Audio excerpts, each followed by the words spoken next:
Lý do chia tay mà tôi nói với Ký Nhiên là tôi thích ông bố nuôi, có tiền, không bám người, chết sớm. Di sản lại dồi dào, anh làm được không? Sau đó tôi tham gia một chương trình tạp kỹ hạng 3, bị yêu cầu gọi điện cho mối tình đầu trước công chúng.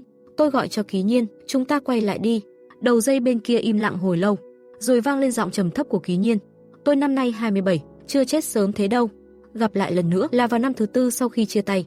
7 tháng lẻ 3 ngày. Tối hôm đó, tôi quay phim suốt 5 tháng cuối cùng cũng hoàn thành. Từ phim trường về trung tâm thành phố, cuộc gọi thứ 15 của cô bạn thân Điền Tư Tư vang lên. Ngôi sao lớn, sao cậu còn chưa đến vậy? Tớ đang ở cửa rồi. Tôi xuống xe đi vào trong kỹ thuật viên. Tớ xuống đón cậu. Chưa đầy 2 phút sau, Điền Tư Tư bước ra từ thang máy.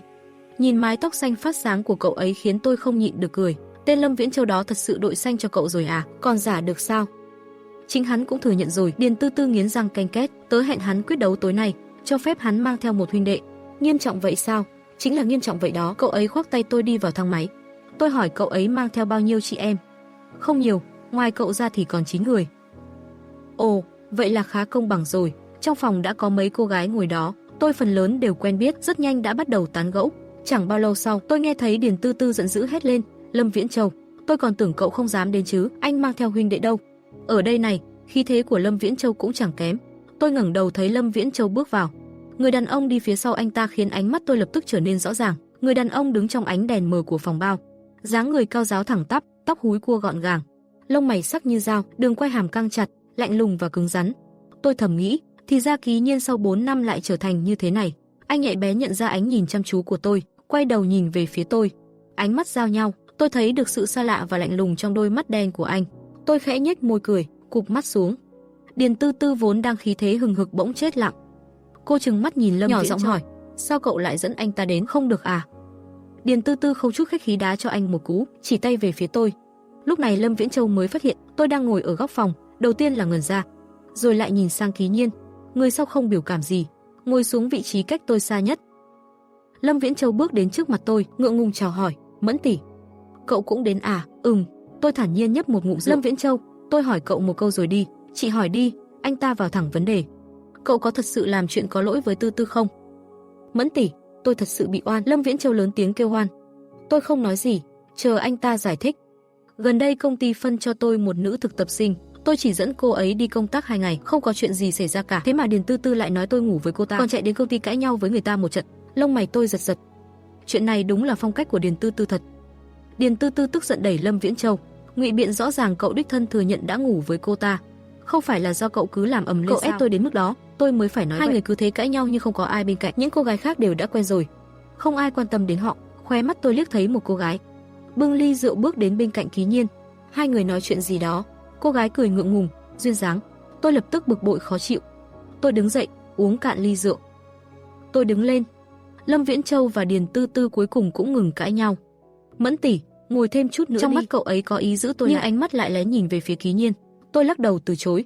Tôi vừa mới từ phim trường về, đã bị bạn gái cậu kéo đến đây rồi, giờ thì mệt rã rời và buồn ngủ. Vậy để tôi tiễn chị. Không cần đâu. Tôi quay người, véo má phúng phính của Điền Tư Tư. Đừng giận nữa.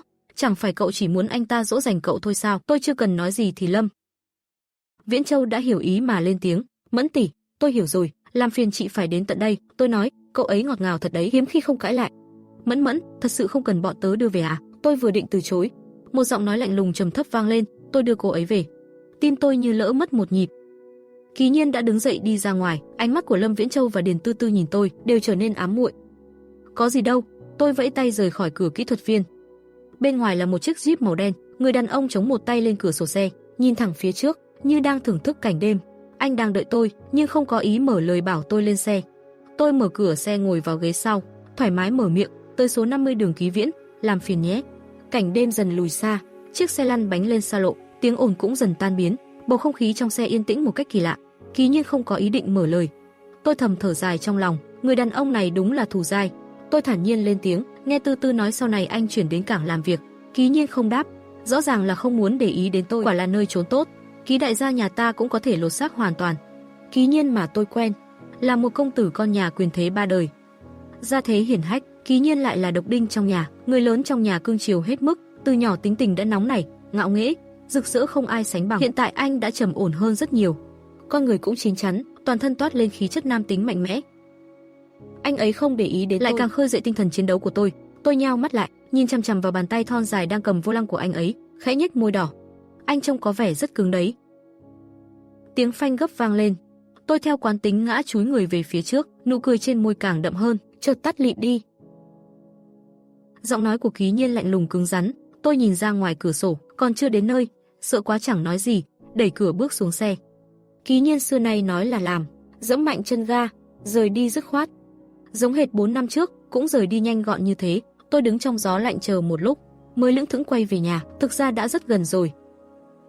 Ban đầu chỉ cần 10 phút là về đến nơi, tôi cố tình chậm rãi lê bước trên đường, đi mất hơn 40 phút. Vừa vào đến cửa nhà, đã nghe thấy điện thoại bàn trong phòng khách reo không ngừng.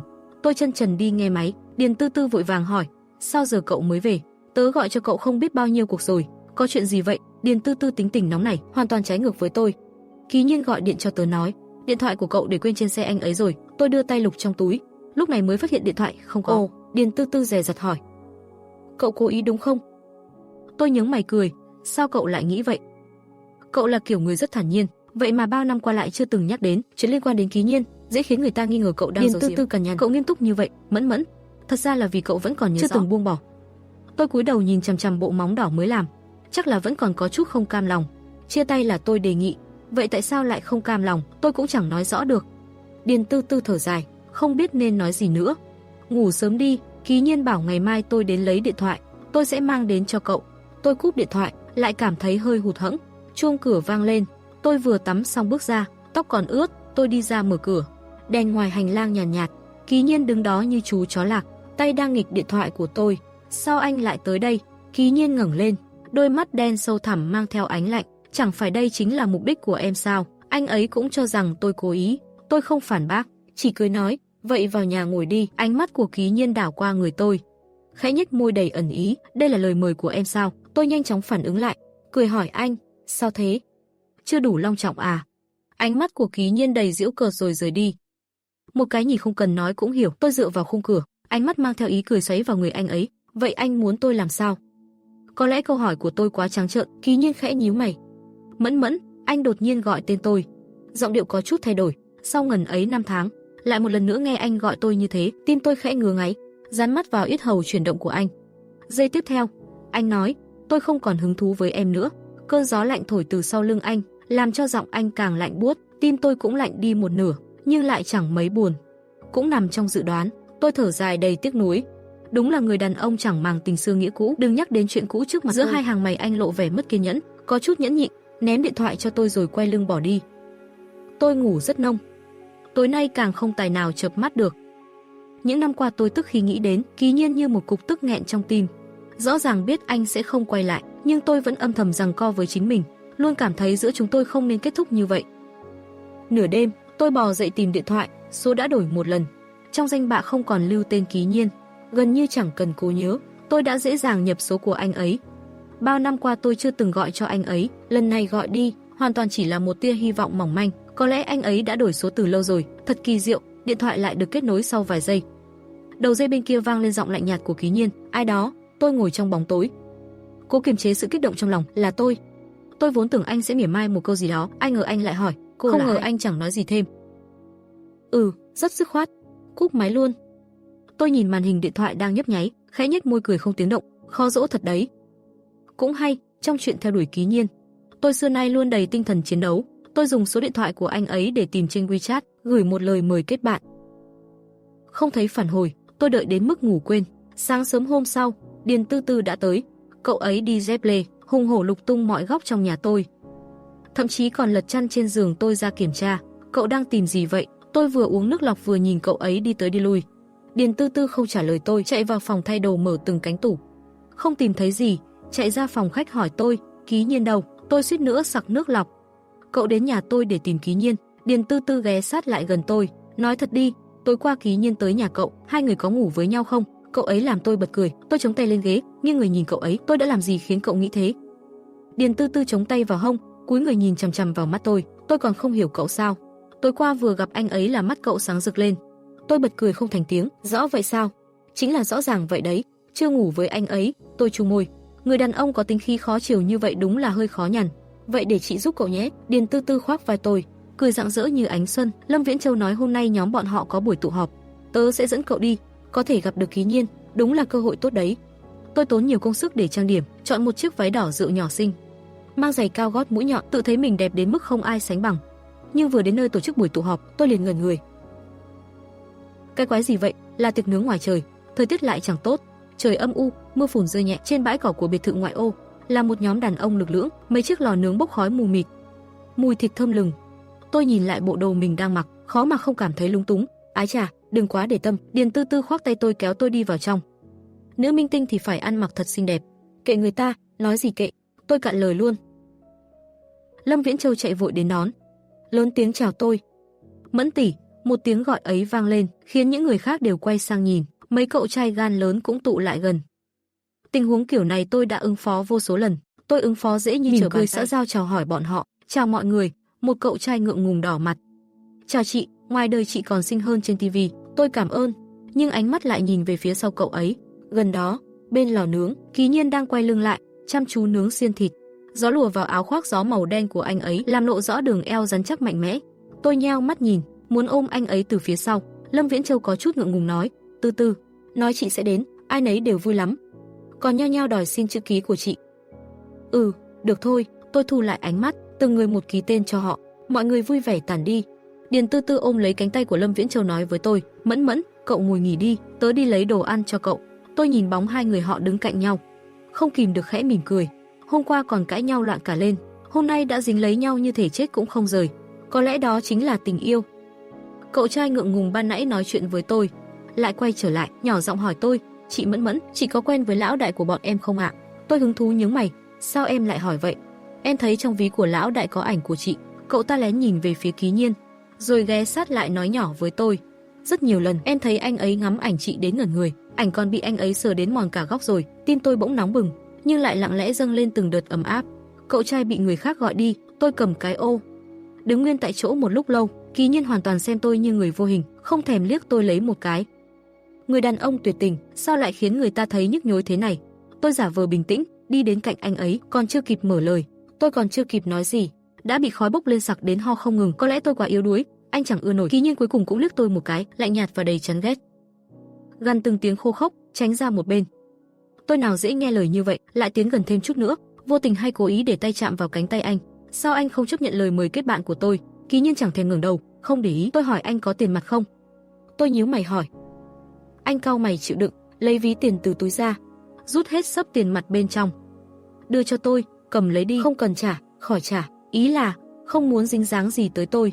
Tôi liếm môi, vừa đưa tay ra nhận tiền, lại bất ngờ rẽ hướng, giật lấy toàn bộ ví tiền. Mẫn Mẫn, Ký Nhiên lập tức giật mình quát lên.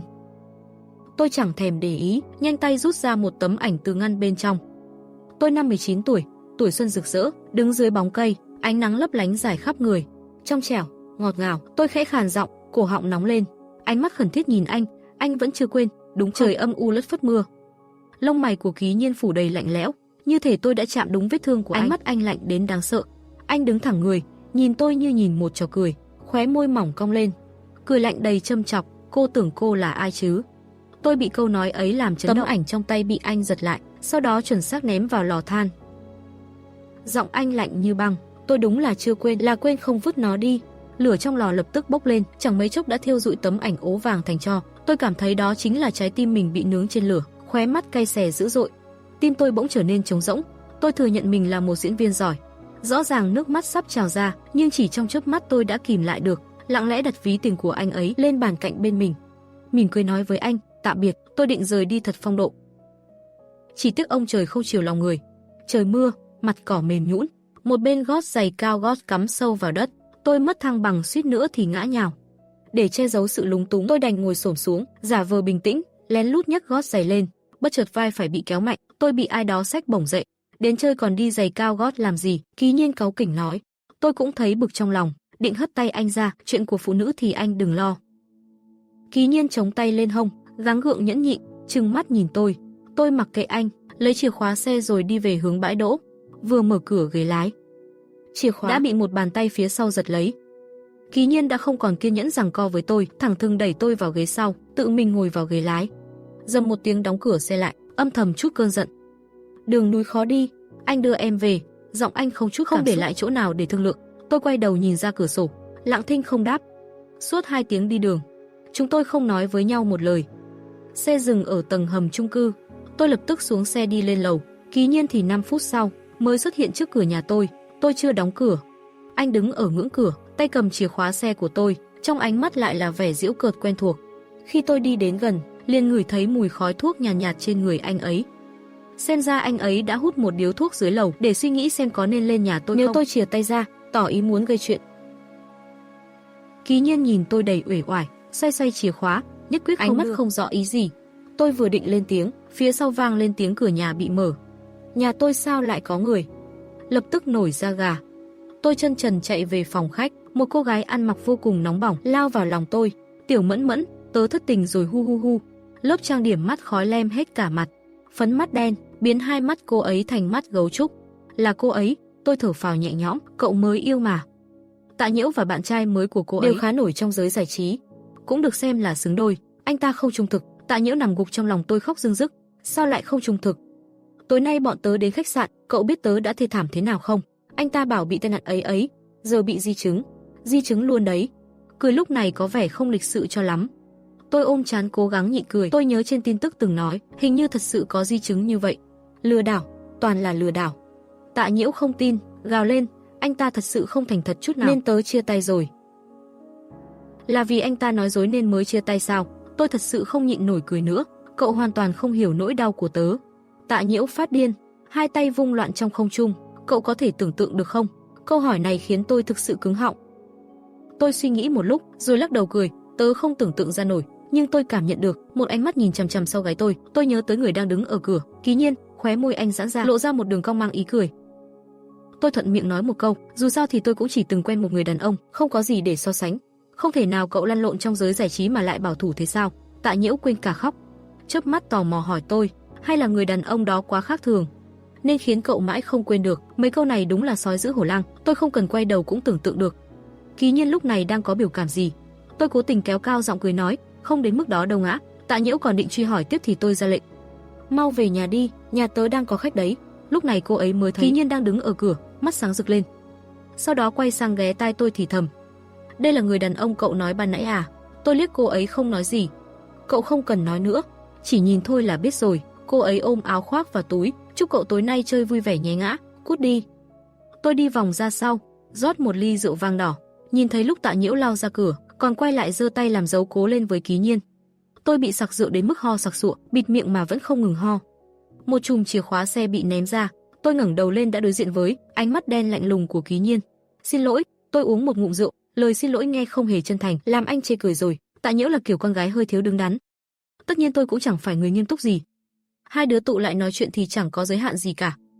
Huống chi những lời tôi vừa nói đều là cố tình để Ký Nhiên nghe, càng chẳng cần giữ mồm giữ miệng. Ký Nhiên một tay đút túi, ánh mắt sâu lắng, khóe môi lạnh lùng châm chọc, sao ông bố nuôi đó không được à? Câu này ngay lập tức kéo tôi về thời điểm chúng tôi chia tay. Tin đồn tiêu cực lan nhanh như nấm sau mưa, đủ loại khác nhau, trong đó có một tin đồn là tôi bị một đạo diễn lớn tuổi trong giới bao nuôi. Mà đúng lúc đó tôi cũng vừa nói lời chia tay với Ký Nhiên. Trong lúc tức giận, tôi đã nói với anh ấy mấy lời như thế. Tôi thích mấy ông bố nuôi, vừa giàu, chết sớm, lại không dính người, di sản lại rất phong phú, anh làm được không? Anh ấy giận thật đến tận bây giờ. Dư vị rượu vang vẫn quấn quanh đầu lưỡi. Tôi bực mình rút ra một điếu thuốc châm lửa. Khói trắng che mờ ánh mắt, giọng tôi khàn khàn, Ký Nhiên, từ đầu đến cuối anh là người đàn ông duy nhất của em. Ký Nhiên ngẩng cằm lên, lông mày sắc lạnh, em nghĩ anh sẽ tin sao? Dĩ nhiên là anh ấy không tin. Tôi nghiêng người qua quầy bar, đưa môi sát môi anh ấy, phả khói nhẹ nhàng. Tin hay không thì tùy. Ký Nhiên cụp mắt nhìn tôi, ánh mắt lạnh như dao. Giỏi nhỉ? Anh nhếch môi khẽ cười, diễn mấy năm nay chắc cũng luyện được không ít đấy. Anh cố ý nhục mạ tôi, dập tắt ngọn lửa trong lòng tôi trong nháy mắt. Tôi ngồi thẳng lại, ngồi lên ghế quầy bar, quay lưng về phía anh, đến mức cũng khiến anh khen được. Xem ra mấy năm nay em tiến bộ không ít. Lúc trước đi quay phim, đạo diễn luôn chê diễn cảnh tình cảm của tôi không tới, bị cắt hoài không dứt. Ông ta vung tay nói với tôi, Mẫn Mẫn, biểu cảm của em như nước chết không gợn sóng vậy, chưa từng yêu ai sao? Đối diện người mình yêu phải là mắt có ánh sáng, tim phải có lửa. Tôi không đáp được. Đạo diễn gợi ý, hãy nghĩ đến người đàn ông từng khiến tim em đập loạn, người khiến em mặt đỏ tim run, cảm xúc sẽ tới. Rồi tôi lập tức nghĩ đến Ký Nhiên. Cảm xúc dâng trào ngay, mọi thứ diễn ra suôn sẻ, đạo diễn không còn hô cắt nữa. Phân cảnh kết thúc, tôi vẫn không kiềm được cảm xúc bộc phát. Thường thì người ta khen tôi nhập vai sâu, rất chuyên nghiệp, Tôi muốn nói là sau đó chẳng có chuyên nghiệp gì đâu, chỉ là nhớ đến người đó, cảm xúc không tài nào xoa dịu được. Ký Nhiên lặng người trong chốc lát, bỗng nhiên anh bật cười lạnh một tiếng. Tôi không thấy được biểu cảm của anh, cũng đoán được là mỉa mai đến mức nào. Anh đóng sầm cửa bỏ đi, tay tôi khẽ run lên, tàn thuốc trên đầu ngón tay rơi xuống. Trong lòng thấy vô cùng khó chịu. Thức trắng đến tận rạng sáng, tôi ngủ không ngon giấc, vừa nghe tiếng mở cửa buổi sáng là tôi tỉnh ngay. Một người phụ nữ mang giày cao gót hùng hổ lao tới cạnh giường tôi, vừa kéo chân vừa quát to, "Mẫn Mẫn, mấy giờ rồi mà còn trùng chân ngủ?" Khoảnh khắc cô ấy kéo chân ra khỏi người tôi, giọng của chị Triệu lập tức im bặt. "Mau mặc quần áo vào." Chị ấy ném lại cái chân phủ lên người tôi, rồi quay đầu đi chỗ khác, không nhìn nổi nữa. Tôi chống tay nằm nghiêng, cười lười biếng.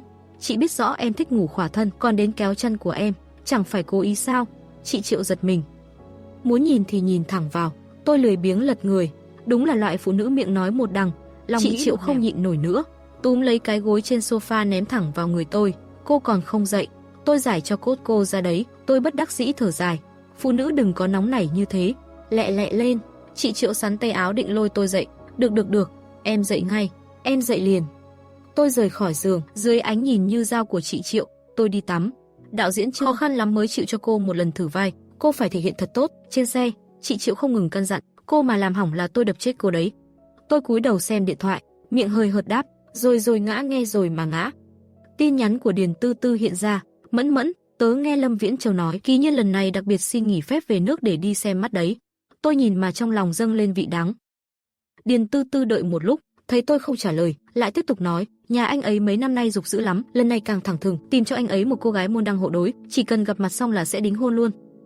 Tôi lười gõ chữ, gọi điện thẳng cho Điền Tư Tư. Cô ấy nghe máy, tôi nhìn ra ngoài cửa sổ làm ra vẻ. Điền Tư Tư cũng không vạch trần tôi, chỉ nói là hôm nay đấy, Lâm Viễn Châu tối qua lỡ miệng nói ra thôi, tổ chức ở đâu thì tớ cũng không rõ. Ở đâu thì tớ biết sao được. Điền Tư Tư ngừng một chút, ngạc nhiên hỏi tôi, "Cậu định làm gì vậy?" Tôi cười như đồ điên, "Tới phá đám chứ sao." Điền Tư Tư im lặng giây lát, giọng chắc nịch, "Cậu sẽ không làm đâu." Cô ấy không nói gì thêm, cúp máy rồi đi tìm Lâm Viễn Châu. Buổi chiều tôi thử vai xong, cầm điện thoại lên, đã thấy tin nhắn của Điền Tư Tư. Không biết cô ấy đã nói gì với Lâm Viễn Châu, tóm lại là Lâm Viễn Châu moi được địa chỉ buổi xem mắt từ chỗ tôi. Nhướng mày, cũng trùng hợp ghê, ngay gần nơi tôi thử vai. Trên đường về, tôi làm ra vẻ vô tình bảo chị Triệu dừng ở phía trước chút nhé, tôi muốn mua ly cà phê. Xe dừng lại. "Chị Triệu sao có thể để tôi tự đi mua được, cô ngồi yên đó, tôi đi mua." "Thế sao tiện được ạ?" Tôi cười giả lả, nhưng không hề nhúc nhích. Chị Triệu hừ nhẹ một tiếng, tháo dây an toàn xuống xe. Tôi ngẩng đầu nhìn về phía quán cà phê phía trước, may mắn thay, Ký Nhiên và cô gái kia đang ngồi ngay bàn cạnh cửa sổ. Tôi ngồi trong xe, có thể thấy rõ từng cử chỉ của họ. Cô gái ấy thuộc kiểu dịu dàng đằm thắm, khuôn mặt thanh tú đoan chính, rất hay cười, ngọt ngào và dịu dàng. Hai người họ ngồi đối diện nhau, Ký Nhiên trông khá tùy ý, nhưng hiếm khi thấy nét mặt anh thư thái như thế, trông có vẻ hai người đều rất hài lòng. Biểu cảm của cô gái càng lúc càng dịu dàng e thẹn, dịu dàng động lòng người. Tôi nghiêng người chống cằm nhìn họ, khóe môi bất giác nhếch lên. Người đàn ông cao lớn lạnh lùng, người phụ nữ dịu dàng như nước, đó mới là dáng vẻ của tình yêu. Khi điện thoại của Điền Tư Tư gọi tới, tôi tiện tay rút một điếu thuốc mảnh, lửa lóe lên cháy bùng. "Sao rồi?"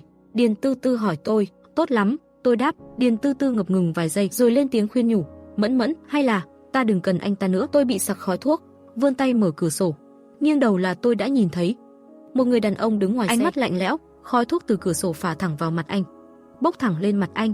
Anh nhíu mày, cố nén sự khó chịu. Tôi liếc nhìn, Ký Nhiên lại quay đầu nhìn vào trong quán cà phê. Cô gái kia cũng nhìn ra phía này. Tôi cố tình trêu anh, bỏ mặc cô ấy để đến tìm tôi, thế có ổn không? Cô rốt cuộc muốn làm gì? Tôi đến ngắm tình yêu của anh thôi, tôi đáp thản nhiên, hất cằm về phía cô gái kia. Mấy năm nay khẩu vị anh thay đổi không ít. Ký Nhiên đút tay vào túi quần, ánh mắt nhìn tôi đầy khó chịu. Tôi hỏi cô lần cuối, cô muốn làm gì? Tôi cong khóe môi, chậm rãi nhả ra một làn khói mỏng. Trong làn khói mờ, tôi nheo mắt nhìn anh, không nói gì. Ký Nhiên càng chờ càng sốt ruột, bỗng đưa tay giật lấy điếu thuốc trên tay tôi, bẻ đôi, dập tắt. Giọng nói khàn khàn đầy tức giận. Anh càng tức giận nói càng lớn. Tôi càng bình tĩnh ung dung. Tôi xin lỗi. Tôi không nhìn anh nữa. Ánh mắt dừng lại phía trước trống rỗng. Thật ra ban đầu tôi có chút dao động, có rất nhiều điều tôi muốn nói với anh, có rất nhiều chuyện tôi muốn làm cùng anh. Tôi cúi mắt xuống, cười tự giễu.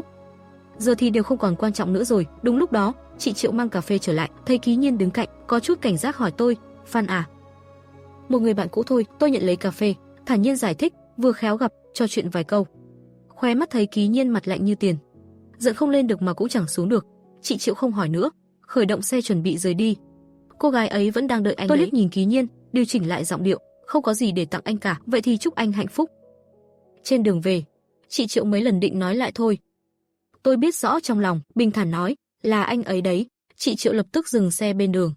Hỏi tôi, cô muốn quay lại với anh ta sao? Muốn. Tôi ngửa cổ uống một ngụm cà phê, nhưng anh ấy không muốn. Tôi thấp giọng. Chị Triệu nghiêm túc nói, Mẫn Mẫn, cho tôi nói điều này không hay lắm. Mặc dù cô cũng đã có chút danh tiếng trong giới giải trí, nhưng với gia thế nhà anh ta, cô vẫn không thể chen vào nổi đâu. Cô ấy cũng nhắc nhở tôi, nghĩ xem trước đây người nhà anh ta đối xử với cô thế nào, nghĩ xem lúc đó đau khổ ra sao.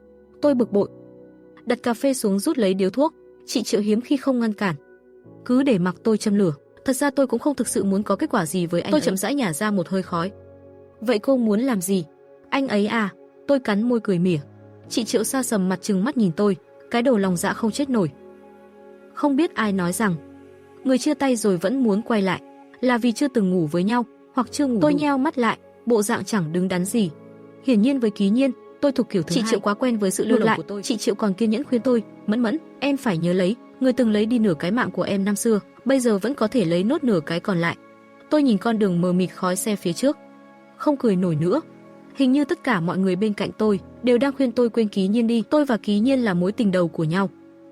Đã qua nhiều năm rồi, nhưng tôi vẫn nhớ buổi chiều sau kỳ thi đại học hôm đó, nắng hè chói chang, ve kêu râm ran khiến lòng người nôn nao. Thiếu niên Ký Nhiên ánh mắt rạng rỡ, chặn tôi lại trong lớp học không người. Cậu đọc thư tình tớ gửi rồi chứ? Cho tớ câu trả lời đi. Thiếu niên có chút ngông cuồng, có chút nghịch ngợm, một câu đã bắn trúng tim tôi. Chỉ là lúc đó tôi còn non nớt, tính cách mềm yếu, dịu dàng, lại không đủ mặt dày, thậm chí còn rất tự ti. Tôi định mở miệng từ chối, nhưng lời chưa kịp nói ra, không nói tức là đồng ý rồi. Thiếu niên cúi xuống nhìn tôi chằm chằm, khóe môi treo nụ cười xấu xa, làm bạn gái tớ nhé. Tim tôi đập thình thịch, mặt đỏ bừng, nhưng thật may, lên đại học chúng tôi học cùng thành phố, hai trường cách nhau, đi lại bằng tàu điện, xe buýt mất hơn 2 tiếng. Nhưng chúng tôi giống như mọi cặp đôi trẻ, dành mọi khoảng thời gian có thể để ở bên nhau, không bao giờ thấy mệt, lúc nào cũng quấn quýt. Năm 19 tuổi, tôi bất ngờ nổi tiếng, bén rễ trong làng giải trí. Cuộc sống bắt đầu bận rộn hơn, nhưng dù thế nào, Ký Nhiên vẫn luôn nhường nhịn thời gian cho tôi, vẫn nồng nhiệt như xưa. Năm 20 tuổi, tôi nhờ bộ phim đầu tay mà đoạt giải tân binh xuất sắc nhất, được vô số người chú ý. Chuyện tình cảm với Ký Nhiên dần chuyển sang âm thầm. Tình yêu lớn dần trong bóng tối, nồng nhiệt, điên cuồng. Ký Nhiên luôn nói với tôi bằng vẻ mặt gian xảo, chúng mình có giống đang yêu vụng trộm không? Kích thích thật đấy. Năm 21 tuổi, tôi là người đề nghị chia tay, rất dứt khoát. Ký Nhiên gấp gút đến tìm tôi, nhìn anh ấy kiệt quệ, nhưng tôi vẫn không lay chuyển. Đêm cuối cùng đó, chúng tôi cãi nhau đến không thể chịu nổi. Tôi cố tình chọc tức anh, không muốn chia tay, vậy quỳ xuống cầu xin tôi. Tôi không ngờ anh ấy thật sự quỳ xuống. Người đàn ông vốn kiêu ngạo ấy, đầu gối chạm đất, nhưng lưng vẫn thẳng, mắt đỏ hoe. Anh hỏi tôi, Mẫn Mẫn, em hài lòng chưa? Tôi biết, khoảnh khắc anh quỳ xuống, chúng tôi thật sự đã chấm hết. Tôi mỉa mai, Ký Nhiên, anh đúng là không có chút khí phách nào. Tôi không cần anh nữa. Từ đó về sau, chúng tôi không gặp lại nữa. Bao năm qua, tôi chưa từng hối hận, chỉ là đôi khi nhớ lại, vẫn thấy không cam lòng. Lời chia tay ấy là gượng ép, tình yêu chưa từng ngừng lại. Sau ngày hôm đó, tôi kết thúc kỳ nghỉ sớm, lao đầu vào đoàn phim. Chị Triệu còn đùa tôi, em chăm chỉ như này, chị thấy hơi sợ đấy. Tôi không có tâm trạng đùa lại, im lặng. Lịch quay ngày càng bận rộn, cũng chẳng rõ vì sao, chỉ là không muốn để mình rảnh rỗi. Có lẽ vì quá mệt mỏi nên cũng không nghĩ tới anh ấy nữa. Lúc Lâm Viễn Châu gọi điện đến, Tạ Nhiễu, người cùng đoàn phim, đang đưa điện thoại cho tôi xem ảnh các soái ca, dụ dỗ. Tiểu Mẫn Mẫn, toàn là tài nguyên chất lượng chị cất công sưu tầm đấy, em chọn một người đi. Bị quấy rầy đến phát bực, tôi chỉ đại vào một tấm ảnh. Cậu này đi, ok luôn. Tạ Nhiễu ra vẻ, cuối cùng em cũng chịu tỉnh ngộ rồi. Ngay khi tôi nghe máy của Lâm Viễn Châu, chị ta hưng phấn nói, chị sắp xếp ngay đây. Trong điện thoại, Lâm Viễn Châu trầm ngâm một hồi lâu. Có chuyện gì thì cứ nói. Tôi chủ động mở lời trước. Lâm Viễn Châu hoàn hồn lại, ngại ngùng ho một tiếng, chị Mẫn, thật ra là có chuyện này cần chị giúp. Anh nói muốn cầu hôn trước Tết, muốn mời tôi làm người chứng kiến. Anh ấy rất chân thành. Năm đó tôi và Tư Tư đến được với nhau cũng nhờ chị không ít, hơn nữa chị là bạn thân nhất của Tư Tư. Chị đến, cô ấy nhất định sẽ rất vui. Tôi nắm điện thoại, im lặng. Năm đó khi tôi và Ký Nhiên đang bên nhau, Tư Tư từng đùa rằng bảo Ký Nhiên giới thiệu cho cô ấy một bạn trai. Tôi lúc đó không để tâm lắm, Ký Nhiên không phải kiểu người thích làm mai. Không ngờ lần gặp sau, anh ấy thật sự dẫn Lâm Viễn Châu đến. Tư Tư và Lâm Viễn Châu thật sự hợp nhau. Từng ấy năm trôi qua, Tư Tư và Lâm Viễn Châu dù hay cãi vã, nhưng cuối cùng vẫn không rời xa nhau. Còn tôi và Ký Nhiên chỉ vì một lần cãi nhau mà chia tay dứt khoát. nghĩ lại vẫn có chút buồn. Chị Mẫn, Lâm Viễn Châu gọi khi tôi mãi không đáp, có chút lo lắng. Tôi hoàn hồn, đồng ý, gửi thời gian và địa điểm cho tôi sẽ tranh thủ quay về. Lâm Viễn Châu mừng rỡ. Sau khi cúp máy, anh lập tức gửi thời gian và địa điểm, còn chia sẻ cả chi tiết buổi cầu hôn. Hôm anh ấy cầu hôn, tôi xin nghỉ nửa ngày. Từ phim trường quay về thành phố, ban đầu chỉ mất hơn 3 tiếng. Không ngờ bị kẹt xe hơn 2 tiếng. Lúc tôi đến nơi thì buổi cầu hôn đã xong. Tư Tư trách tôi, cậu cũng không nói trước là cầu hôn, nếu biết, thế nào tớ cũng chờ, làm gì có ai cầu hôn lại thì thôi đi, nhưng sau này cưới thì đừng có đến trễ. Tôi véo má cô ấy, hứa chắc chắn không đâu. Chị Mẫn, từ xa Lâm Viễn Châu gọi tôi. Tôi ngẩng đầu nhìn theo tiếng gọi. Thấy Lâm Viễn Châu đang ngồi khoanh chân dưới đất, đang chơi bài cùng một đám đàn ông, rõ ràng là đang thua thảm, dán đầy giấy ghi chú lên mặt. Bên cạnh anh ấy, Kỳ Nhiên mặt không biểu cảm nhìn bài trên tay. Dáng người cao lớn ngồi khoanh chân, cảm giác có chút gò bó, khuôn mặt sạch sẽ là kiểu người chiến thắng. Gặp lại anh ở đây, tôi có chút bất ngờ, tưởng nửa tháng trôi qua anh đã quay về rồi. Không ngờ vẫn gặp được anh ở đây. Chị Mẫn, đến chơi bài à? Không rõ là cố ý hay vô tình. Lâm Viễn Châu nhường chỗ cho tôi cũng không từ chối. May là mặc quần jean, tự nhiên ngồi khoanh chân xuống. Dù cố ý không nhìn, tay Kỳ Nhiên đưa ra khi đánh bài vẫn âm thầm thu hút ánh nhìn của tôi.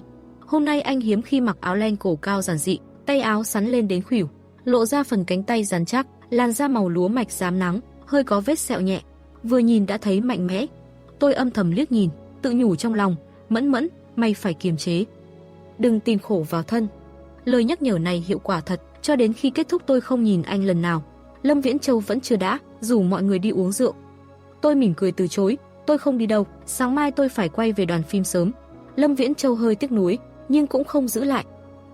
Ngược lại, Điền Tư Tư lẩm bẩm kêu cậu ăn bánh thì chê nhiều calo. Cậu từ chiều đến giờ chưa ăn gì cả. Ít nhất cũng phải ăn chút gì chứ. Không cần đâu, tôi chớp mắt. Đùa thôi, nghệ sĩ mà, ai cũng giỏi chịu đói. Tôi vẫy tay chào mọi người. Khi đến Kỳ Nhiên thì khựng lại một chút, thu tay về, bỏ qua anh, lên xe rời đi. Nửa đêm tôi bị đói tỉnh dậy, lục lọi quanh tủ lạnh mà chẳng tìm được gì. Đành bất lực mở một chai rượu vang. Uống được một nửa, điện thoại bật ra một tin nhắn. Tôi mở ra, đồng tử khẽ run, là Kỳ Nhiên, chỉ 2 chữ, mở cửa.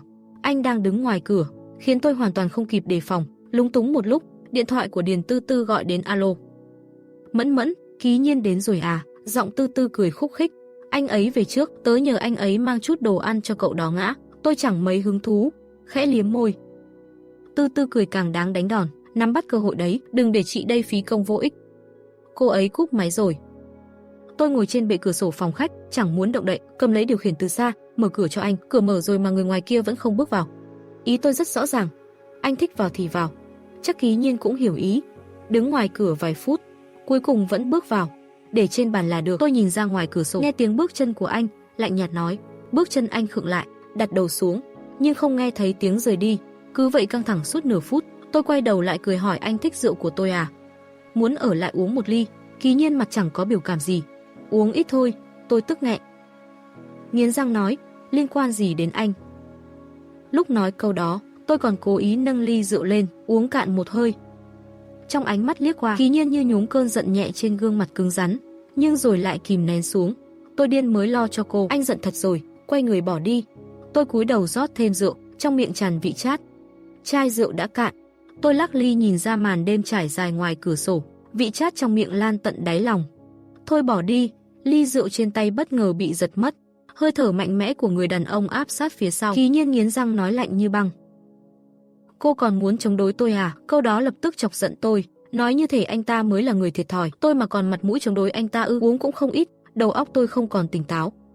Cơn giận bốc lên, cũng chẳng quan tâm thể diện gì nữa. Tôi bật dậy giành lại ly rượu từ tay anh ta. Kỳ Nhiên mím môi cười khẩy, ánh mắt khinh thường như nói, có bản lĩnh thì giật đi xem nào. Tay chân tôi thì nhỏ bé, dĩ nhiên không tranh lại anh ta, nhưng tôi lại bướng bỉnh, nhón chân vung tay cố giành lại bằng được. Kỳ Nhiên chỉ lạnh lùng nhìn tôi phát điên, như đang xem kịch. Đồ khốn, tôi giận đến mất lý trí. Tát cho anh ta một cái thật mạnh. Một tiếng vang giòn, tôi giữ người, anh ta cũng khựng lại, hai chúng tôi đứng đó căng cứng. Kỳ Nhiên nghiến răng nhìn tôi lạnh lùng, ánh mắt đen sẫm rực lửa như sắp bùng phát. Khi tôi còn đang hoang mang, vai bị anh ta túm lấy, tựa lưng vào tường.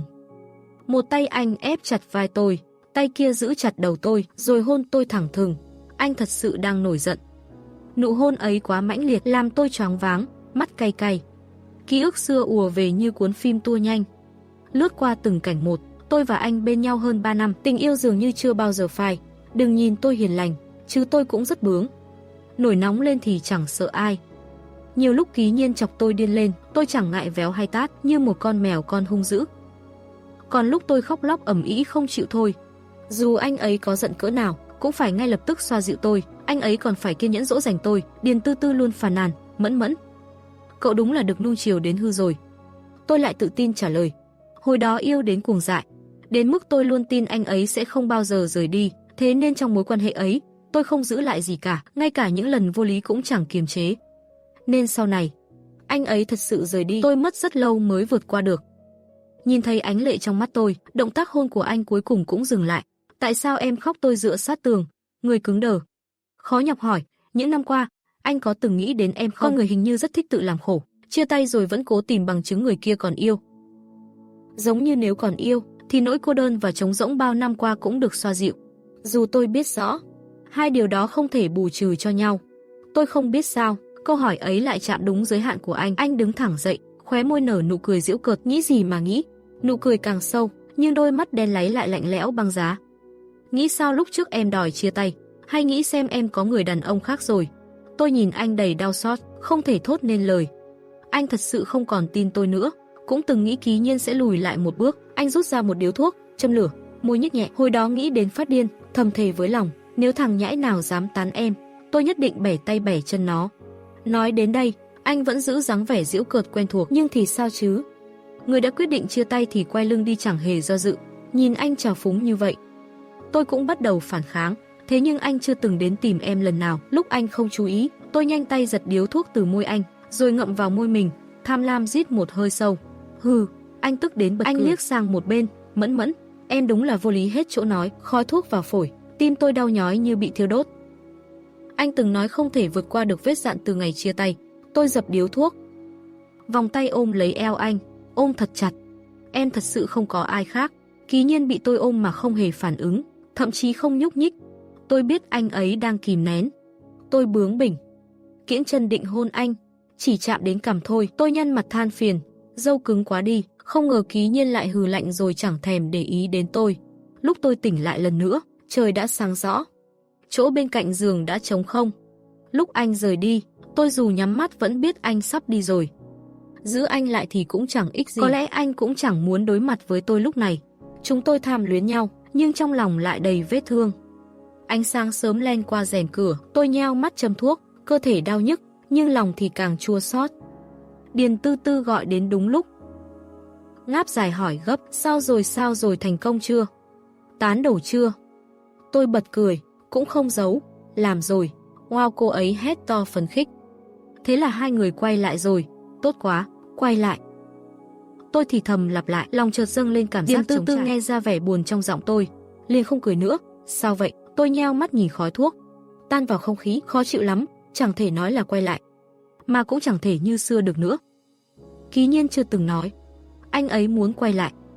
Em cũng chưa từng nói, dù thật sự có quay lại đi nữa, thì vết gai trong tim vẫn đau khi chạm đến. Sao mà như lúc đầu được? Điền Tư Tư im lặng một lúc, rồi thở dài. Tôi nói thật nhé, hai người quá tự tôn rồi đấy. Có khúc mắc thì nên giải quyết thẳng thắn, dằn vặt nhau thì có ích gì. Giải không nổi đâu. Tôi cười gượng. Đừng nói là anh ấy không gỡ được, tôi cũng không gỡ nổi. Chuyện đêm đó, tôi và Ký Nhiên đều rất ăn ý, không ai nhắc đến nữa. Sáng sớm hôm sau tôi đã quay lại đoàn phim, tiếp tục quay một cách điềm nhiên, không dám nghĩ gì cả. Vài ngày sau, khi video call với Điền Tư Tư, cô ấy giả vờ hờ hững nhắc đến tin tức về Ký Nhiên, nói rằng anh ấy đã rời đi rồi. Tôi cũng tỏ ra bình thản, lập tức không nhắc gì đến chuyện liên quan đến anh nữa. Điền Tư Tư cũng biết ý đổi chủ đề. Bộ phim này quay đến bao giờ thế? Mới được 1/3 thôi, chắc năm nay phải ăn Tết trong đoàn luôn rồi. Thời gian quay dự kiến là 4 tháng, mà giờ đã sắp cuối năm, tôi cũng đã chuẩn bị tâm lý ăn Tết ở đoàn rồi. Thời gian dần trôi đến cuối năm, hôm đó kẹt một cảnh quay. 10 giờ tối mới xong việc, khi xem điện thoại, tôi bất ngờ thấy một lời mời kết bạn trên WeChat. Là từ Ký Nhiên, có những chuyện không ai nói ra, nhưng đều đè nén trong lòng. Người ấy vừa xuất hiện, mọi cảm xúc lập tức ùa về. Tôi nhìn chằm chằm màn hình điện thoại rất lâu không động đậy. Trong 3 ngày, kể từ lúc anh ấy gửi lời mời mà tôi không đồng ý, tôi cuối cùng cũng nhận được điện thoại từ anh. Đúng lúc đó đang nghỉ giữa giờ, nam chính của phim ngồi ngay cạnh tôi. Trong điện thoại, giọng nói của Ký Nhiên bị gió thổi nên hơi tàn. Sao em không chấp nhận lời mời của anh? Tôi lập tức nhớ lại. Lúc ở buổi tiệc lần trước, tôi cũng từng hỏi anh câu này. Anh ấy trả lời thế nào ấy nhỉ? À phải rồi, anh ấy chẳng thèm để ý tới tôi. Chẳng phải anh cũng không chấp nhận lời mời của em sao? Tôi phản pháo lại một cách đầy lý lẽ. Thế thì sao em phải quan tâm đến anh? Anh cười vì tức, lôi chuyện cũ ra nói. Giờ mới biết anh là người hay để bụng à? Ký Nhiên không nói gì, trong điện thoại chỉ nghe tiếng gió rít vù vù. Một lúc sau, anh mới cười xong, đợi thời gian tới anh sẽ đến tìm em. Tim tôi như bị sóng đánh, dậy lên bao xúc cảm. Cùng lúc đó, nam chính bên cạnh nghiêng người lại gần, chỉ vào một buổi phỏng vấn trong điện thoại cho tôi xem. Người dẫn chương trình cố tình tạo drama, hỏi đạo diễn Dương Khai, sau này còn có thể thấy ông và Tiểu Hoa đán hợp tác lần nữa không? Lão già ấy mấy năm im hơi lặng tiếng giờ lại nhảy ra, hắn lại còn cười khinh bỉ. Sao tôi có thể hợp tác với hạng người vong ân bội nghĩa như vậy? Nếu không nhờ tôi, cô ta có được như hôm nay sao? Nữ MC hỏi. Nói vậy, chuyện năm đó cô ấy tố cáo ông tìm cách quy tắc ngầm là do cô ta tự bịa ra. Dương Khai, tất nhiên rồi. Tôi bỏ công bỏ sức nâng đỡ cô ta, mà còn bị cô ta cắn ngược lại một cái. Người sáng suốt đều biết chuyện là thế nào. Tôi siết chặt điện thoại, cảm giác như toàn thân bị rút cạn sức lực. Chuyện cũ năm đó lại bị đào lên. Tôi biết Dương Khai thấy tôi nổi lại nên muốn mượn chuyện để làm tin, hy vọng có thể quay lại giới giải trí. Chuyện này trong giới chẳng lạ gì.